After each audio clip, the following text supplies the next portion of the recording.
많은 사람들은 스튜언거를 역대 가장 위대한 텍사스 홀덤과 진 러미 플레이어라고 생각하고 있습니다. 체스하면 바비 피셔이듯 진과 포커하면 스튜언거였습니다. IQ가 천재적인 수준이었으며 뛰어난 기억력을 갖고 있었던 것으로 알려진 스튜언거의 이야기는 비극적인 만큼 인상적입니다.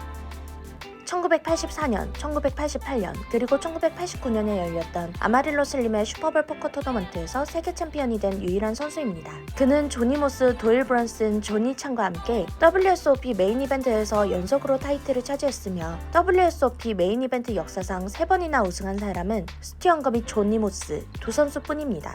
그는 5번의 WSOP 우승과 더불어 토너먼트에서 360만 달러 이상의 상금을 획득했으며 스튜언거가 참가했었던 30개의 주요 놀이 및 텍사스 홀덤 이벤트 중 10개 이벤트에서 승리를 거두었습니다. 많은 사람들은 그가 평생 동안 진 포커 블랙잭 토너먼트 및 라이브 캐시 게임에서 총 3천만 달러 이상의 상금을 획득했다고 추정하고 있습니다.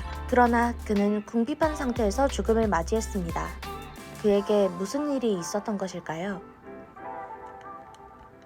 스튜언거는 1953년 9월 8일 뉴욕 맨해튼에서 유대인 부모인 이시도르와 페이 사이에서 태어났습니다. 그의 아버지는 맨해튼에서 바를 운영했으며 사채업자였습니다. 스튜언거는 매우 어린 나이에 자연스럽게 도박에 노출되었고 그는 10살이라는 어린 나이에 지역에서 열린 진 토너먼트에서 우승했습니다. 그 높은 재능을 토대로 급성장 중이었던 스튜언거는 고등학교 1학년 때 자퇴 후 불법 도박장에서 자신의 이름을 널리 알리기 시작했습니다. 1967년 그의 아버지가 심장마비로 사망하고 어머니가 뇌졸중을 앓은 이후 힘겹게 생계를 이어나가고 있을 때 뉴욕 도박판에서 활발한 활동을 했습니다. 그는 18살이 되었을 때 갱스터이자 프로 도박꾼인 빅터 로마노와 친해지게 되었고 그는 스튜언거의 보호자이자 멘토 역할을 해주기도 했습니다. 오만하기로 악명 높던 그가 자신의 경쟁자들 중 몇몇을 화나게 만들었을 때는 빅터 로마노의 보호가 도움이 되기도 하였죠. 엉거는 고등학교를 자퇴한 후에 자신의 어머니와 여동생을 부양하기 위해서 진 러미에 의존했고 여러 토너먼트에서 우승을 거두면서 많은 상금을 수령했습니다.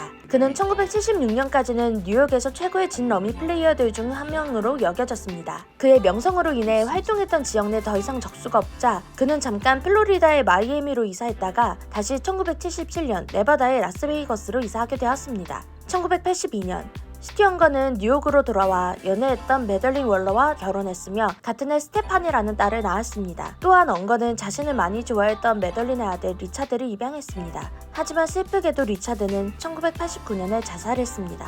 뉴욕에서와 다를 바 없이 그는 진 플레이어로서는 뛰어난 명성과 솜씨는 라스베이거스에서도 이어졌습니다. 그는 자신의 모든 경쟁자들에게 처절한 패배를 안겨줬으며 수많은 카지노는 플레이어들이 도저히 이길 수 없는 스튜언거와 맞붙을 것이 두려워 방문하지 않을 것이다 라는 생각에 그에게 토너먼트에 참여하지 말아달라고 요청하기도 했습니다. 하지만 그는 포커를 다시 시작했고 그렇게 전설이 태어나게 됩니다. 스튜언거는 포커 업적으로 더 잘 알려져 있지만 그는 항상 자신을 포커보다는 진을 더 잘하는 선수라고 말했었습니다. 1980년 자신의 두 번째 텍사스 홀덤 토너먼트였던 WSOP 메인 이벤트에 참가했습니다. 스튜언거는 26살의 나이로 도일 브런슨을 물리치고 당시 역사상 가장 어린 WSOP 메인 이벤트 챔피언이 되었습니다. 이때 그가 받은 우승 상금은 36만 5천 달러였습니다. 그 다음에 1981년 스튜언거는 페리 그린을 물리치고 자신의 월드 챔피언 타이틀을 지키는 데 성공했으며 37만 5천 달러의 상금을 획득했습니다. 그 후 스튜언거는 자신의 젊어 보이는 외모로 인해 키드라는 별명을 얻게 되었고 지금까지도 스튜언거는 WSOP 메인 이벤트에서 연속으로 우승한 4명의 프로 선수들 중 한 명으로 남아있습니다. 1981년 WSOP 메인 이벤트 결승전을 살펴보면 흥미롭게도 WSOP는 1981년 메인 이벤트에 스튜언거를 참가하지 못하게 하려고 고려했었다고 알려져 있습니다. 당시 비니언의 홀슈라는 호텔이 WSOP를 주최했으며 베니 비니언은 자신의 카지노에 스튜언거가 참여하는 것을 원치 않았지만 비니언의 아들 잭은 엉거 덕분에 카지노에 집중되는 미디어의 관심만으로도 충분한 가치가 있다며 아버지 베니 비니언을 설득했습니다. 1981년에 메인 이벤트의 우승 외에도 스튜언거는 같은 해에 $10,000 듀스 투 세븐 드로우 이벤트, 1983년에 $5,000 세븐카드 스터드 이벤트에서 우승했습니다. 이 두 토너먼트를 통해 그가 얻은 총 상금은 $200,000 달러였습니다. 엉거는 또한 블랙잭도 했었는데 그때 그는 자신의 카드 계산 능력의 상당 부분을 의존했습니다. 예상한 대로 그는 자신의 주변에 적들이 많았기 때문에 그가 왜 특정 토너먼트에 참가하는 것이 금지되었는지에 대해서는 그 이유가 충분히 짐작이 되었죠. 1979년에 그의 어머니가 사망한 후에 스튜언거는 코카인을 손 다운되기 시작했습니다. 원래 그는 다른 선수들과 마찬가지로 길게 지속되는 포커플레이 시간 동안 자신의 에너지 상태를 유지하고 자지 않고 깨어있기 위해서 적당량의 코카인을 사용했었습니다. 도박과 더불어 평생 동안 그의 삶을 괴롭히는 악마였던 것은 바로 심각한 코카인 중독이었습니다.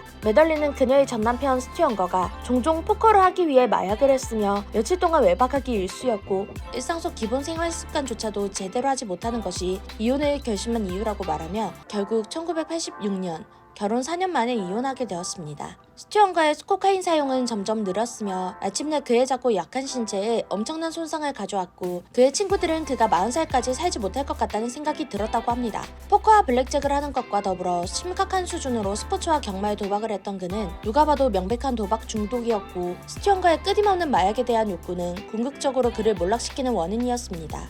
그리고 아직 끝나지 않은 그의 이야기는 2편에서 펼쳐집니다.